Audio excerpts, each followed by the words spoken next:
Welcome to Live, Let Thrive, a podcast about the Airbnb life, the share economy, and everything in between. Here are your hosts, Myka and Steve.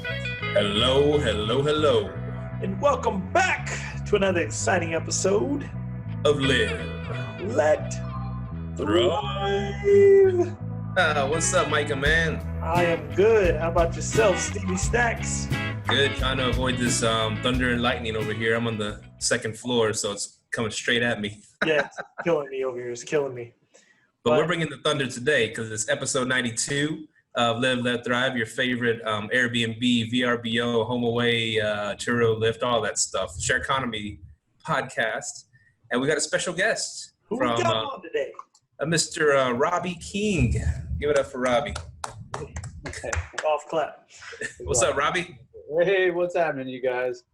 Excited to be on our show. Well, I appreciate you guys, inviting me and allowing me to be a part of what you guys are making happen. Oh, well, it's a pleasure's ours, man. I know you're gonna throw some good stuff at us today, and we're excited to hear all about your real estate journey and short-term rental journey. Oh yeah, the short terms. Yep. It's all in the short terms, right? Yeah, you make your long money in the short term. I don't know. Right. I just made that up. All right, Robbie, go ahead and tell us a little bit about yourself and how you started your real estate journey. Oh man, real estate journey. Let's see here. About myself, 45 years old, Nashville Tennessee native. Let's see here. I'm a mechanical-minded individual. I like to know how things work. I like to dig in and engage in the nuts and bolts of things. I really enjoy design and that in that regard and intrigue. So I like to take things to kind of another level. So what that allows me to do is take things beyond where most normally kind of shut down. And a lot of, I guess I have that ability to utilize my patience muscles a little further than most. But it's also in engaging in whatever it is I'm pursuing, and really digging in. So properties. Let's see, I bought into a property. I was laid up with a broken leg in California, a little motorcycle wreck. And I was like, I'd really like to grow my relationship with my dad, and he was a property owner. I guess all growing up, we had rental properties. I don't know. It was always when the people would leave, we would come in and have to renovate the house. People aren't as good of stewards as they should be with other people's properties. So that's what we considered, I guess, the long-term rentals in that regard. So anyway, my parents moved to Florida, Destin area, and they bought into a couple of properties and started renting them out themselves, managing themselves.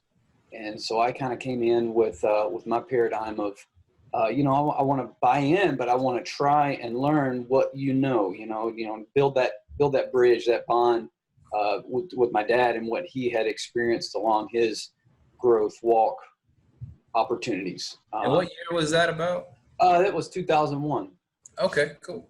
2001. So I bought into a little second-story unit, looking at the water in Destin, Florida. How much was that? I think it was $132,000 at the time. Cool. Let's see here. So didn't even know about negotiating, getting prices down, just kind of fall right in, totally agreeing with it. And even though I had the parental guidance, as I thought, of how to purchase, I just bought in. So it was just meant to be, evidently. So then it was a matter of learning how to manage it. And so I kind of jumped on board with the family, and they're managing paradigms of ideas and getting the rentals and getting people. And we did a lot of snowbirds or the long-term stays throughout the year, winter months normally. It didn't necessarily profit until I started bringing, well, let me say it differently. The profit would come in, but I just didn't necessarily know how to increase it to where it would completely pay for itself, because I had association fees or dues, which were, I think at that time, around $1,000 a quarter. Now they're up to $1,400. That's 18 years later. So every 3 months you got to pay $1,400. Yep. So On top of the mortgage, right? yeah, on top of the mortgage. Right. Ooh. So it's somewhere around $5,000, every year, whatever that goes up to. Yeah. So so and it was just, okay, how do you manage this? How do you file things? How do you and an organization is really what it comes down to, is and communication, of course. And it bonded my dad and his pursuits, to myself, and it was just a one leg of the I guess interests that I have that I was polishing or working on, and it seemed like as I sustained it and paid the unit off, in time, it allowed me to it seems like no matter what you're doing, if you're applying yourself, you're going to grow, you're going to get better. It just takes time. Was I really digging in and trying to every month, every year, trying to really engage in really making this thing profitable? I really wasn't. I did my normal interest in things. I had my aviation thing and my motorcycle thing and other interests, and this was just kind of a side entity, kind of somewhat sustaining itself. I had a job that would allow me to make payments if the income wasn't there, but it wasn't a burden, so to speak, on my pay rate. And at that time, I wasn't like a full-time, not full-time, but a full pay employee for the airlines. So it was, and I think I was living in California at that time. Mm-hmm. Yeah, I guess I was California. So it was what it is, and we put it together, and 1 month at a time, one situation at a time, from the HVAC going out to draining from upper units, the water leaks creating issues on lower units, over just the build of the structure, or the design of the structure that basically I bought into. I learned about the association perspective and what they cover versus what I cover, from the interior to the exteriors, and then like the fine line of windows, because there's exterior and there's an interior to windows, and you're like, okay, association, I need my windows replaced because they're falling out or they're deteriorating, and then say, well, windows are covered by homeowner, and I'm like, well, so then I have to go to the person that writes the policies for associations for Florida, or however that worked, and for what they state is that it's the association that handles that. And this is just one little occurrence, that goes along, because it's many, just like any kind of relationship. You're going to have these things laid at you, and you work through it to a point, and then you learn a few things, and then you step back, and then you reassess and come at it again. But back to that window thing, and really what it comes down to is whatever the association writes, that's the agreeing word versus what their standards are through Florida. And that took me a while to kind of soak in. But it is what it is, and then I have to get things in writing and things signed, so that way I can really understand it. Because one thing with working with airlines, I've learned about policy. It's not about the people; it's about the policy. And really, that was a hard pill for me to really understand. Because I grew up in a existence of, you invest in the people and you work through things. But I have learned since then that a lot of life and the world runs on the dynamic of, well, what's the policy say? Insurance policies and this policy and that, and so that's something that I'm like, okay, I really got to dig in. So that means you have to take the time to engage in these big, thick manuals of policy that people write for certain things, Damn. Or, just as you go along, you find it, in the multi-page dynamic of what a policy is, and you highlight what you need, and you learn as you go. And that's kind of what I did. I learned as I go, you know. And so did you start off self-managing your condo? we did, yeah. Let's see. I jumped on the parents' paradigm, so to speak, where they were doing the self-managing, self-repairs, self-every aspect of it. It's all in-house, kind of family-owned. So you were living in California and managing a property in Destin? Yes. So what were the hardships of that? The hardships, well, let's see, you've got to, when you've got these issues, I guess really it comes down to when you've got the issues, you get the phone call, then it's a matter of extending out, okay, well, who are we contracting to do the repair? Who's going to do the repair? And then that's where you build your network of people who can make things happen for you. So that's what we do. We build, you know, if a flooring group comes along or does some work for us and they're really good and price is right, you know, you build a relationship, you take them to lunch, you talk to them, you hey, this is what we got, this is what our properties are, these are things we're looking to do. And currently we're doing 2 renovations on 2 units, one more so than the other. But when it comes to like flooring, any kind of system repairs, kitchen renovations. Let's see, we ran into, you know, if I'm like gypsum product. I don't know if you've ever heard of that product, but that's a product that they spray over the structure underneath the flooring, and then they build up from there with a hardy layer, and then they put like tile on and different things.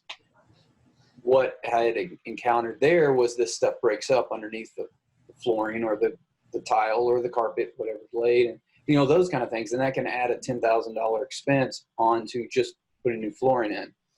So those kind of dynamics, or you can, you know, inspect it and do your repairs yourself. And that's what I do. I take the time off, and, you know, if it's bad enough, we'll go down there and handle these challenges, I guess, as a team.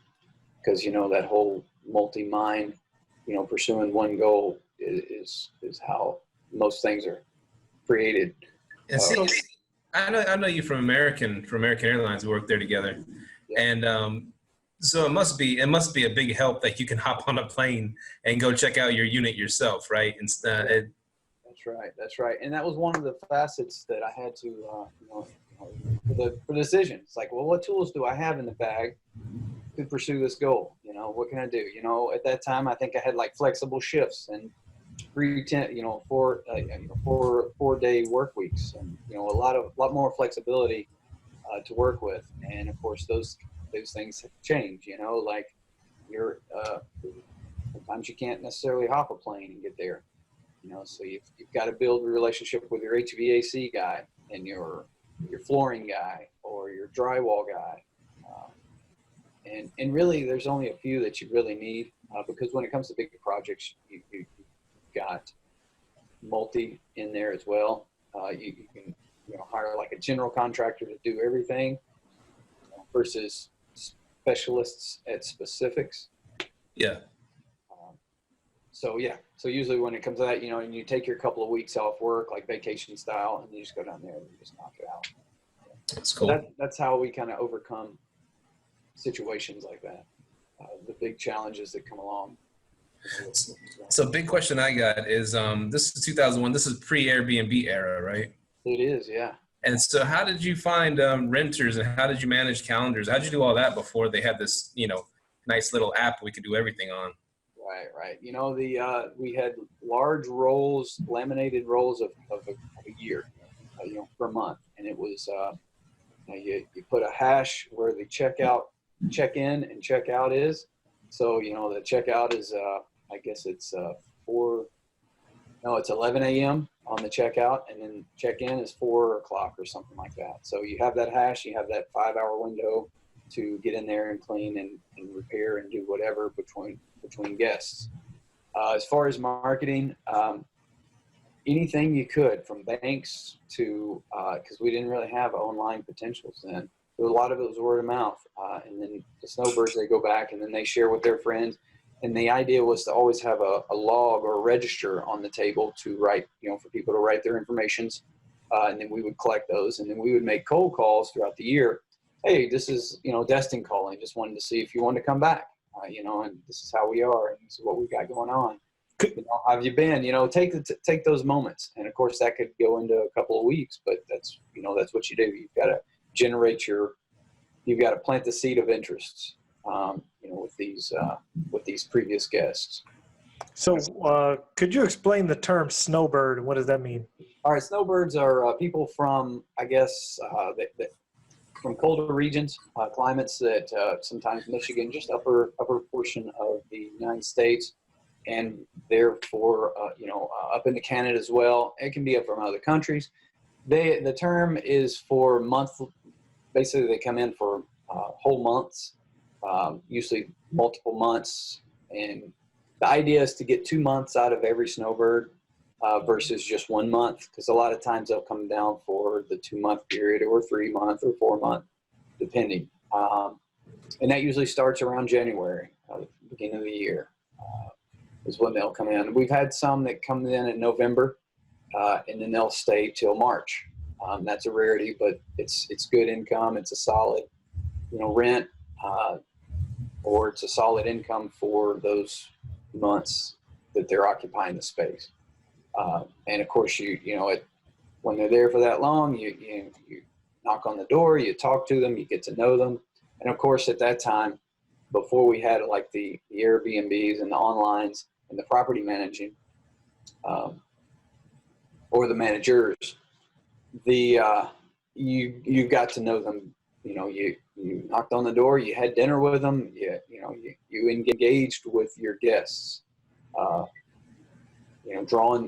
bringing the people together, and that was part of what we did. Nowadays, a lot of people come in. They don't want to know who owns the place. They just want their own little space. I don't know if that's a good or bad thing, because you still got both dynamics. If people want you to engage with them, it's okay. But some people usually, they don't necessarily bring that up front. But you kind of get a feel when you're talking with them and setting reservations, and that, okay, these are people that we can engage with and grow with. Versus the ones that are just come and go, the short-term stays. I guess my next question would be, have you, because you said you've been doing the short-term and the long-term, have you listed your places on Airbnb and used that as a medium yet, or still going the other way? Airbnb is on there. I have bought into a property manager that they project a certain amount of rents per year. That's their claim, say. And other ones, there's other property managing groups that I've interviewed with and tried to do business with.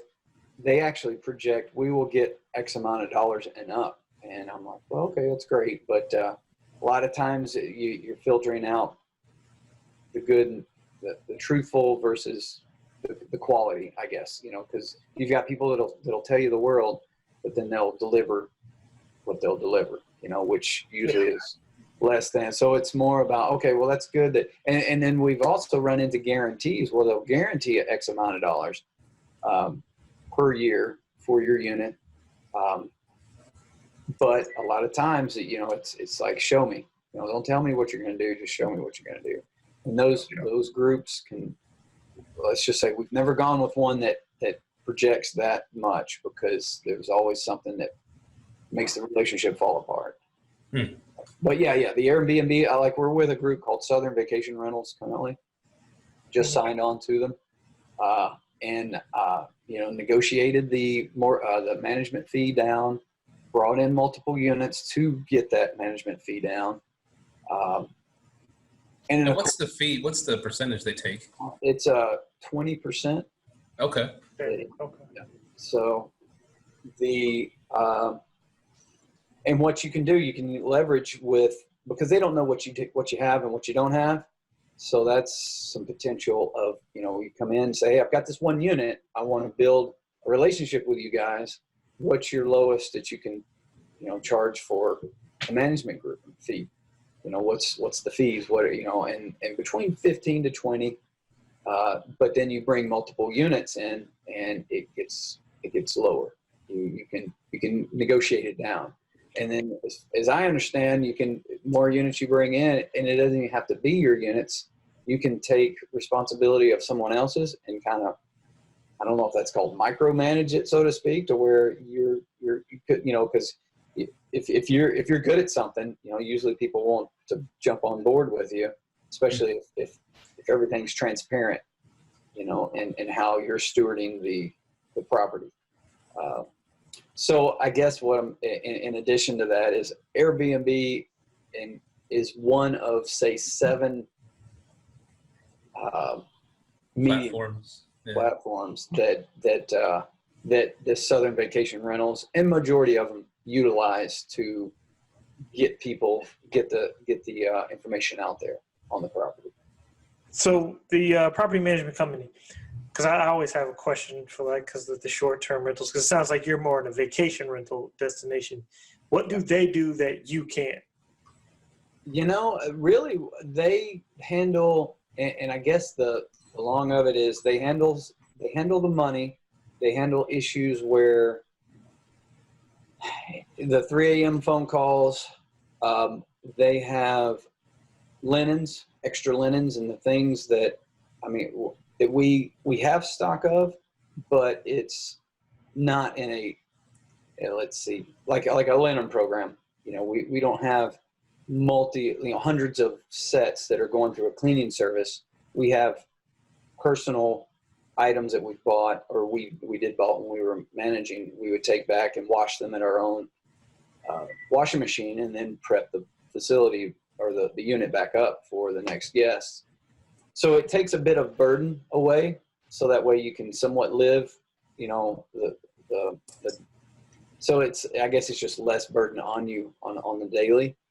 And it's also when you're your own team, it's good to have another team kind of not overseeing, because basically you are negotiating, or you're telling the management group, this is what I want to do with this relationship. And you've got to make sure you get all this straight up front, what I'm willing to pay, what we're, all the little details about this relationship. Because I guess once you're in, when you've signed, then, you can't expect to change it, unless you have that clause in the contract. And that was another thing, try not to jump on board with contracts that lock you in for over a year. So that way you're stuck, even if you don't like it, when it comes to these property managers, because you can, ride it for a couple of months, see how it works, and step away, those kind of things. So I guess I got kind of lost on that question, but see, yeah, we're wondering, because you've had several different property managers. How do you know how to choose the right one? What kind of, do you go in there and you interview them, or how does it work? Yes, I interview them like I'm going to build a business with them. I'll meet up. My take is can I meet you at a restaurant and let's talk it over? And if they're flexible like that, and they can bring you into their day, then that speaks a lot to me, and to know that they will go above and beyond, and meet up with me. Now they've also, these property managers, they've got the way the I guess the internal structure of how they operate is they've got a group of 2 or 3 people that only pull in new customers. And then, so you've got to make sure everything is clear, that you speak with this first frontline individual is what you get at the end, and that's why you've always got to take your notes as you're engaging with this first time individual, this upfront, this person at the restaurant, say that you've met and they've taken the time with you, but that's their job. They're to pull new owners in. Let's see here, and I think I've got some notes on that pertaining to. They're the first line contact of their company, and they'll tell you about what to expect when being in that relationship, with the said property manager. But what I've encountered, and I'll just throw this out there, is that sign onto the relationship or the contract, and can change slightly when you're in the relationship with the property owner or property management group. So you've got to you've got to be really clear on what your expectations are, what's just every perspective. Who handles linens, who handles emergency calls, who handles power outages. In our situation, who handles the hurricane, boarding up the windows, those kind of things. Are there any, and of course you're juggling the effects of the building maintenance as well, and the property and the relationship with the property, the association as well. So it's like 2 or 3 different relationships that kind of pull all together. And of course, your repair guys, you got to, get to know them and build a relationship there too, because you don't want them to overcharge you. You want to get to know them, because usually friends will help out friends versus just customers. So you get to know, your drywall guy and your HVAC guy, your window guy or whoever, and you start really digging in. Which, by the way, Window World does not cover that region where I'm at, and that's why I'm still dealing with the window repair pursuit of one of the units. Oh, damn. Yeah. But yeah, it's just like you're just like a regular home. You're contracting the work to come in. You just know the difference between somebody gouging you and the actual value, And I'm saying you're learning that value perspective through somebody versus somebody that just comes in that you have no idea, because they could tell you any number. That's how I keep my operational costs low, I guess, or affordable. So how many units do you have? I've got one. Family's got 2 more, and then we've got a house, but we pulled that off of the rental market or the vacation rental market, and now it's just kind of our warehouse, so to speak, for additional. And then I've got and that's just for the condos, there in Texas, or I'm sorry, in Florida, in Destin, Florida area. And they're all part of the same complex as well. And that makes it similar or a lot easier, because you know how the rules are and how to play the game, so to speak, because it's all the same versus having 2 or 3 units down the line, different property managers, different locations. But I mean, hey, if you got the capacities to be able to manage multiple units in a vast, region or area, then right on. But it just puts more on you, I guess. So so these are condos. So in the HOA policy, you're allowed to short-term rent these on a short-term basis. That's right. Okay. That's cool. That's awesome. So I was always thinking, if you really want it, because most condos don't allow it. So I guess if you really just want to have a condo, it's better to just go to a vacation rental area like Destin and things like that. How much are those condos going for, like, right now? I'm not sure. I want to say around 212. Wow. So not too much of growth, but it's consistent, or it's steady. And of course it goes in waves. I think it's I don't think it'll ever dip down to the around the price that I had originally paid. But who knows? But I didn't really buy into it for the sell perspective. It was more about growing relationships, the stewardship, understanding what that's about, having a place that I can utilize at any time. For 212, what size condo is that?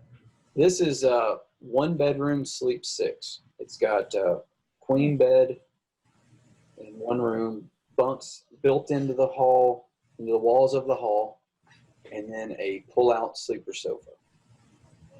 Maximizing space. That's nice. That's yeah, and it's just one of those little small units, but if it feeds it'll house 6 people, and most families are 4 4 to 5. So it does real well. It's a good short-term. It's a good investment for short-term growth or short-term rental growth. Okay. And so you make pretty good cash flow on it. You're positive every year. Yeah, positive every year, and then therefore I can, take the write-offs that are needed effectively.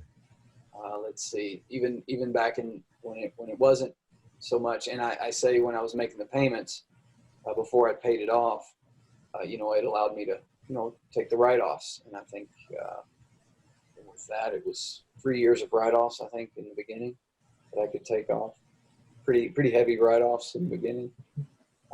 And then I just paid it off. I think I was in debt to it for probably 10 years, and I think the interest and everything accrued about another 10 grand. So I guess I'm in it for 140, 142 or so. Mm-hmm. And so now it's just a matter of keeping the association happy and keeping the guests happy and keeping it shiny, so to speak, because I just renovated that one last year. And just a little side note, when you are doing renovations or repairs yourself, or I guess you could, or if you're contracting people, you want to do that towards the end of the year. Let's see if I got notes on this. Because you get tax breaks. Interesting. Tax breaks that will reduce your basically taxes for the following year. If you show that, in my case, it was December. If I do all my work in December and it runs into January, then I get a tax break for the next year. So that was always a benefit. So anytime I do repair and I try to put it in the December months. So and then I schedule snowbirds if they're coming in to say mid-January, so that way it will run into January. I can get the tax break, and then the snowbirds come in and they've got a fresh unit. Nice. So that's some shuffling, so to speak, to benefit on the tax side, and and then keep the customer happy as well. So, sweet. Yeah. So you told me something interesting a while back. Over at work, you said something about using your 401k as like your own bank to purchase properties, and I've utilized that. Could you explain how you do that and how you done that?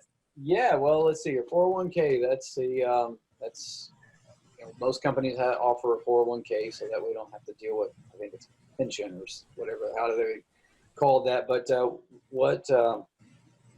what you do is basically all 401k, as far as I know, offer a loan. You take loans out, and what you're doing is in my opinion, it's a better way to get a large chunk of cash for these investments right now that when you pay it back, there's no interest in the whole loan dynamic. So what that allows you to do is max, whatever your max is, it's 50,000 or 20,000 or however much you can take out, and you can put that towards, a new property, and then you just pay off your monthly, payment towards this 401k, because you're paying yourself back through the 401k program. But it's the interest that you do pay goes right back into your account. It doesn't go towards someone else's pursuits. So like banks, you have your interest, you're making your interest payment, but that, like for myself, when I originally did my mortgage through Regions, like it was, I paid them $10,000 over a course of 10 years to borrow their $132,000. And once that was paid off, I was done with that. So with the 401k idea, it allows you to just pull from your own funding if you've got X amount in your funds. And I think you can borrow up. I was always told it was borrow up to half until I got, up in the 200,000 or 300,000 range. And then I found out through digging into policy, it's only 50,000. So what I do is I take 50,000, I put it up in a growth account, and it doesn't have to be a large growth account. It could be 2% or so. Let it 2 or 3%. Let it sit and then pay it off, and then get another one. Get another 50,000, and then you've got a $100,000 you haven't paid any interest on, and it's all your own funding, and it's growing that interest in that growth account. Now, some people can, like the ladder CD type funding where you put it in and let it sit for X amount of years. That's another idea, but at least you have the capital to be able to play around with some of those things. You could diversify it and put it in a CD, and you could put it in something else and maybe buy some stocks or whatever. Just preferably make it grow, make it work as hard as you do for that interests that it does bring back. How much is the interest on one of those loans? Let's see here. I don't know. I would say it's, what do you think, Steve? Probably around 5%. Like if you borrow from your 401k, I think I've done that, and it was around 5%. Okay. And then, and of course, they give you up to 5 years to pay it back too. You can pay it back faster if you wanted to, but they'll just take out from your paycheck for 5 years until it's paid back, whatever you borrowed. So let's say you leave that job while you have that loan. Is that a count against you, or? Well, I don't know. I haven't encountered that one. I'm assuming that if you go to another job that has a 401k program or option, everything just segues over to the next company. Okay. I'm assuming. I would have to call, whoever you got your 401k through, because I would assume it just connects, because if you've got Fidelity on one side, you could still have Fidelity on your 401k through another company. Yeah, I wouldn't see why it wouldn't be that easy, but I've never applied that. So have you used one of those loans to actually buy real estate? I did. I paid off my condo there. At one point I took that loan, and then when we had the oil spill in, I think it was 2010 or 8 or whenever that was, along that coastline, there was government assist that was given to owners of properties that were renting, and it was a business that they were running, because no one was coming to Destin or along that shoreline to vacation, so income lost. So what the government allowed, or I guess it's just our U.S. government, if you, I think it was call a number or send an email, it gets the ball rolling to where you are basically raising your hand and say, hey, I got a property over here. It hasn't made money for, this year or this season. And I think it extended for 2 seasons, so 2 separate years. And you submit the forms, whatever they tell you to submit. And they gave me $25,000 for the loss of revenue for that year.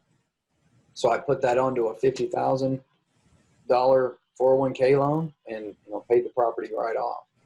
So that's how I was able to knock it out in the 10-year time. And I guess it was all growth. So Nice. Yeah. And then of course, the more people because I heard this through a couple of people that are condo owners in other states along that same coastline. So you've got to make sure you engage in other people and get to know and talk to, and because everybody's got something that they can bring to the table, and just like what you guys are doing here with your online casting here, it's sharing what tricks each individual has, and then you're presenting it to others to utilize. So yeah, so that's kind of what that was about, that 401k loan. So do you only invest in like vacation rental areas, or do you have other properties in other places? That's all I have. Let's see, I did buy a place in Lake Dallas, Texas, so I could have residents here or another residence here. And that was, and I utilized the 401k, funding there as well. It's not paid off, but because I utilized the funding, it took it the down payment was much greater, so it brought the cost down. And of course, I for myself, I don't allow the bank to pay for the, let me see, insurance and taxes. What do they call that? Escrow. Mm-hmm. You know, I pay for my own escrow, so that way I can have those funds sit throughout the year and grow a little bit of interest in an account somewhere versus paying it to the bank and letting it sit in their accounts and growing that interest. Because, you know, you figure, I don't know what that, here in Texas, which taxes are ridiculous, and it seems like school taxes are really the dynamic of ridiculousness. You know, that's around $5,000 or so. You know, some people pay $8,000, you know, just whatever the tax is. Sitting in that account for a year, that can grow a few dollars for you. You know, yeah. A few dinners for the family, or even maybe a mortgage payment. You know, depending on whatever it is you're paying taxes for. You know, the amount you have to pay. So yeah, it's just yeah, you know, just jogging the monies around and putting them where they need to be for growth potential. That's cool. And the Lake Dallas house, you gonna rent that one out, or what are your plans with that one? Well, I'm probably just gonna rent rooms out. I don't know about renting the whole thing out just because it's kind of a larger facility, and I've got certain equipment that I wouldn't want anybody to just, you know, utilize. So I don't know. It's kind of, it may just be a kind of an office dynamic, you know, for the operation. Because it's kind of centrally located, and I want to branch out into California and get another something going out there as well. You know, that's a near goal. Whenever I pull the trigger on that, that's the next big goal.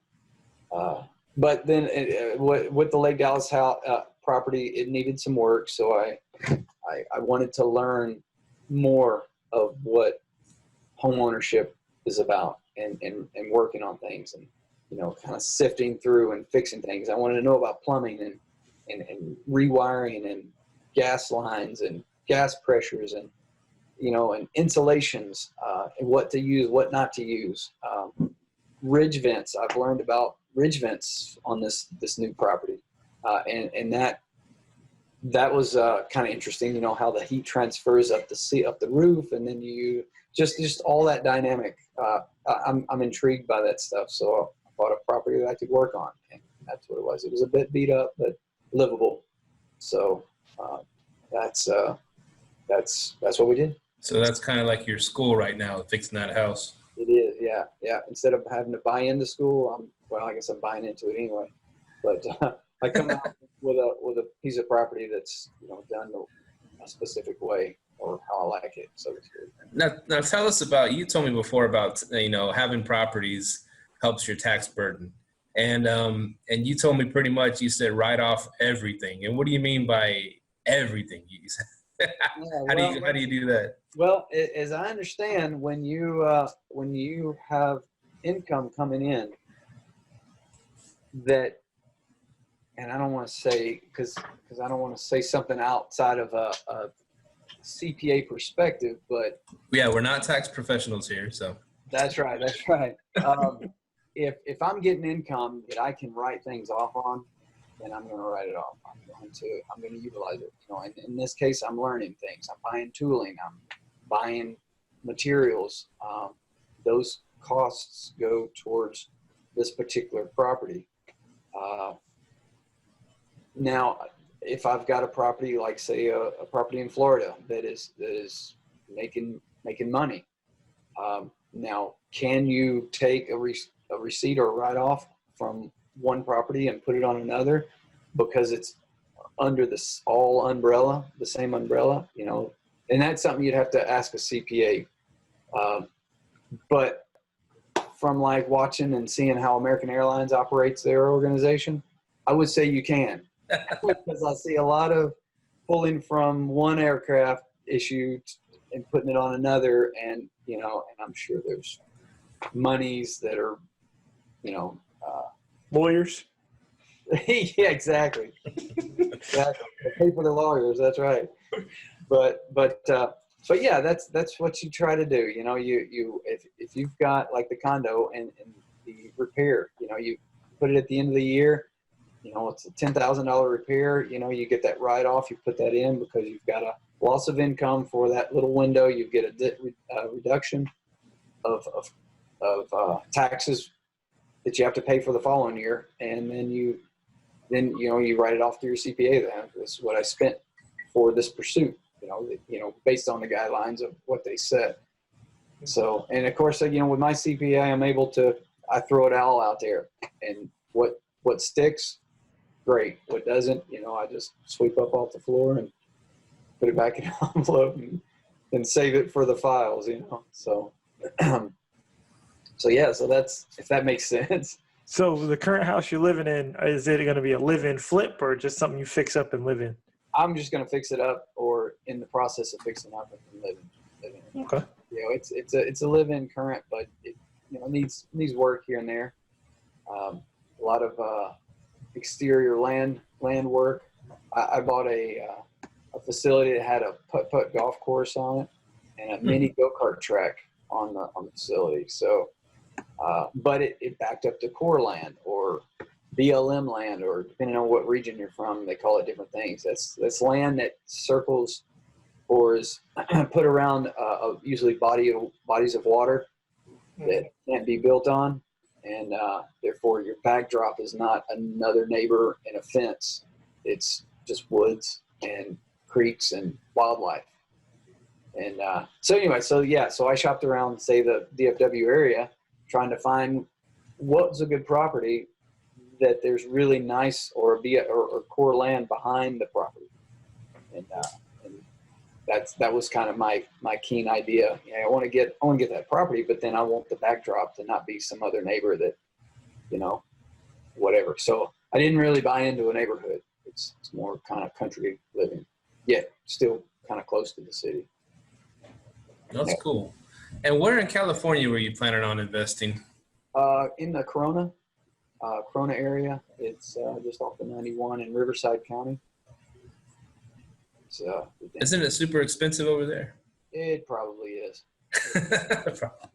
But, it's one of those things where, you dig into policy and you find out what it takes. If you have land that's not, because there's no home on this land. It's just dirt. It's just dirt it's actually kind of a hilltop that's been leveled off. And then there's a dirt road that goes up to the top of it. So what I want to do, based on how I'm learning through this Lake Dallas renovation project that I'm doing, I want to apply those skills at that facility or the next investment or on that property. And I always look at things as it's a buildup. Where I'm at now isn't where I'm going to be in 10 years. So therefore, use the gifts and talents or the skills that have come into your existence, be it something you were forced to learn or something you went willing to learn, and allow that to take you to the next levels of wherever it is you're going. Don't let it just be a burden. You know what I mean? If there's a way to fashion it to where it, maybe this challenge isn't as bad as I'm seeing it, because who knows where it's going to take me if I apply what I learned through the process. So that's what I'm doing. That's kind of the idea. I like that.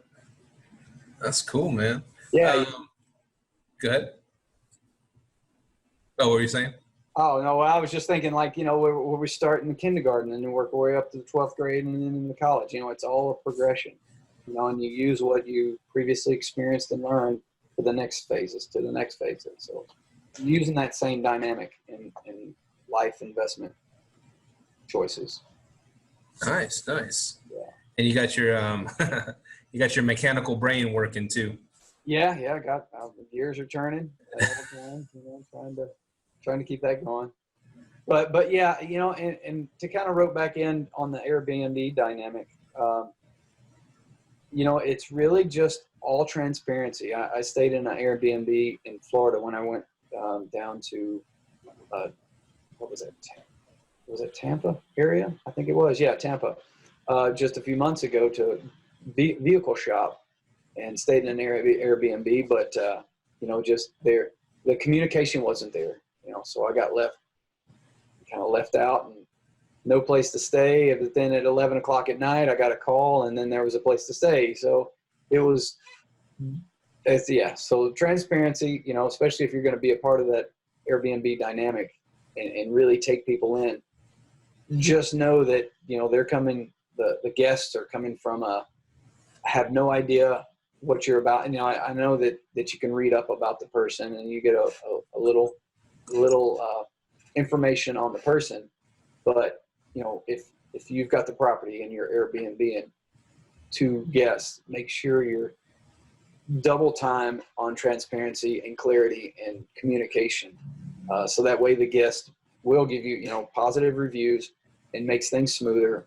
So that way they're not fearing and only have, negative reviews for the whole Airbnb dynamic, even though they're not staying on a weekly basis, because you don't want any negative feed you don't want to be attached to any negative feed when it comes to, building relationships through anything really. What was that your first time using Airbnb as a traveler? It was actually. It was. I had experienced it and I took it for what it was, and that's where I just went after. Actually, I got to a point where I was shopping for another Airbnb that same night at 11 p.m. and that's when I got the phone call that, there was a mistake. Well, that's great, but I'm still a guest and I still need, a place to reside for the evening. So in the end, it all kind of cleared up and everything worked out. It was a burden on the guests' part, being myself. Mm-hmm. So yeah, so that's the biggest thing when it comes to people and then coming into your space. Always open arm and transparency and communicate and above and beyond what you would expect. And that's another thing, like with the property manager. Let me just add this as well. They're another front line with you to make that communication and that first link of a relationship easier for the guests, because guests don't want to have to come in and figure things out. They just want to either ask and get a solid answer, and really that's probably it. That's all they want to do. They want to come in, because usually they're in an area that they're not familiar with, so they don't know the norms. They don't know the safe places or the bad places or anything. It's all they want is flow. Come in. There's a bed that we've got a reservation. Here's a reservation number. The key works. The keypad works. Everything works. There's linens. There's just all aspects. How can we make the guests enjoy their first impression of who we are and what we're doing with the units? So, and you'd be a good Airbnb host. Well, maybe, with these different properties and things, I would like to maybe apply that a little bit, I know with this Lake Dallas house, I'll be able to, Airbnb a room, have somebody come in for the weekends. Because I'm sure there's festivals and all kinds of things that people come in for. So, and I'm kind of wanting to do that with a property we have in Nashville as well. But I'm kind of on hold on that one right now. I would like to be present in the state when it comes to Airbnbers coming in to utilize the facility. So, well, if you listen to our show, you'll be able to do it from wherever. Oh, Okay. Myka has them all over the world, so he runs them all over the world. So gotcha. You can do it, man. Nashville's a good market, by the way. Yeah, it's definitely growing. It's getting silly out there, but people want to come out there and do their Broadway time and whatever, wherever they go for. And there's tons of festivals and convention centers and conventions. And so we'll see, start with one little room and make it Airbnb room or guest room and kind of go from there.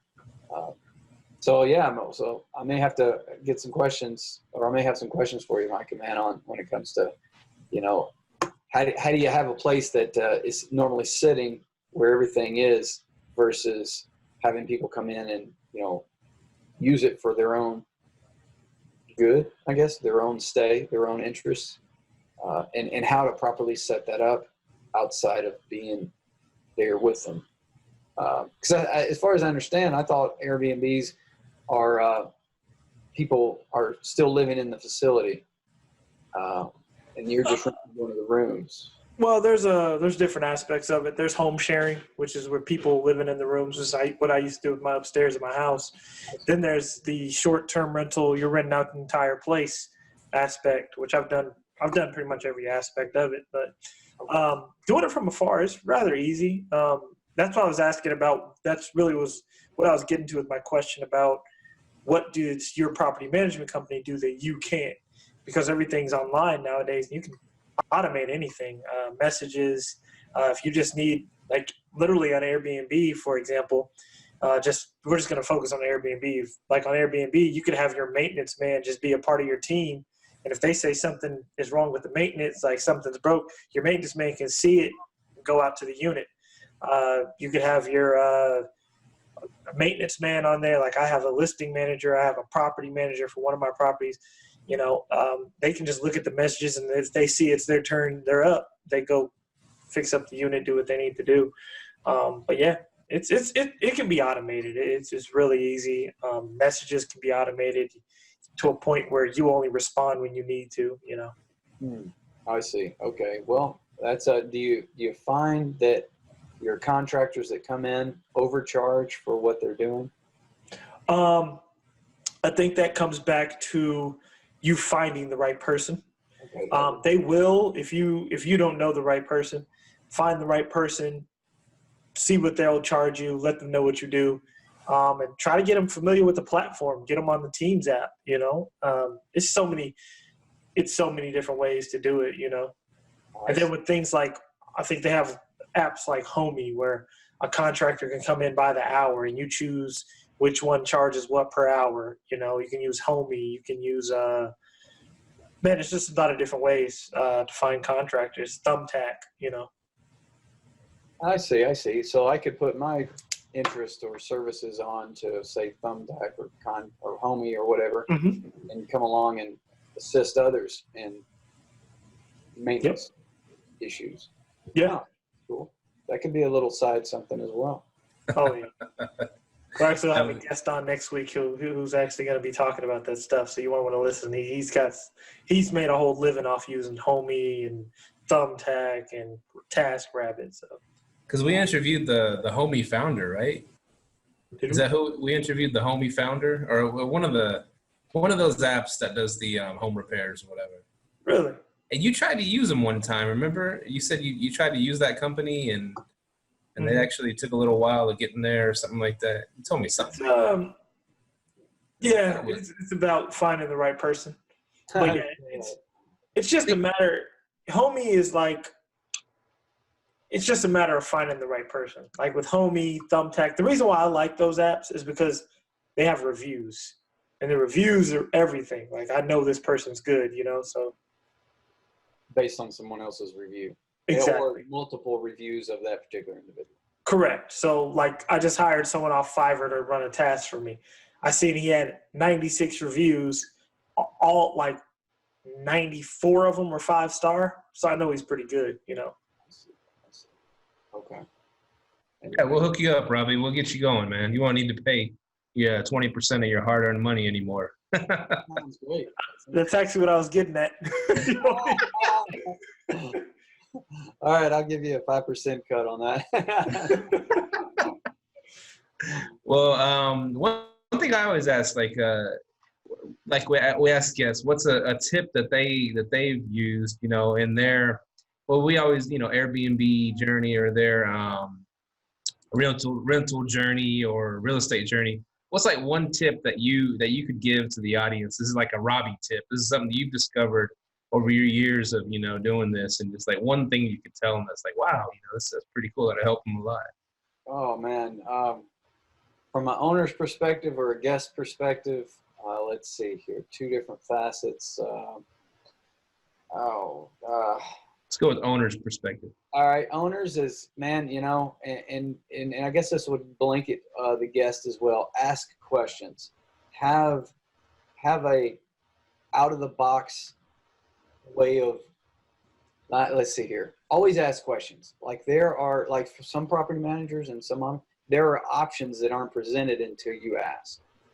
And that's like free golf options or show or dinner or, little discount packages and different things in different areas. But if it's not asked, it's not given. So that's what I'd recommend, and even when it comes to, like, from an owner's perspective, ask the property manager, hey, can we make some changes? I know I signed this contract, but can we make, can I reduce? Can I make change? Can I do that? Always be willing to ask a question, or let's see here, ask questions that would benefit you. Always bring those things to light when it comes to, because it's just, we're all dealing with it's just people, so you've got a question about something, you just ask, don't bring a feeling into it, but dig in for the facts, put your hands in and start asking some ideas and different things. And if anything, ask enough questions where they make you say, hey, just give him anything, and he'll go away.